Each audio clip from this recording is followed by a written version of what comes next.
don't know how many eclipses have passed. Time becomes elusive, and I'm starting to lose track.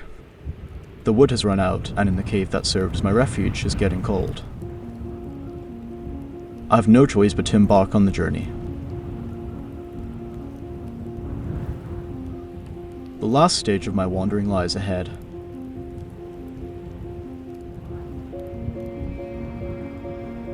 I pack all my belongings and carefully prepare for another major blizzard. The thought of freezing in this icy wilderness terrifies me.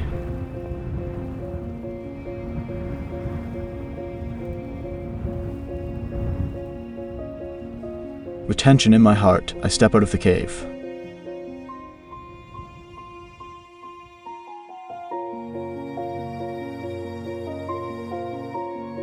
The sight before me is unforgettable.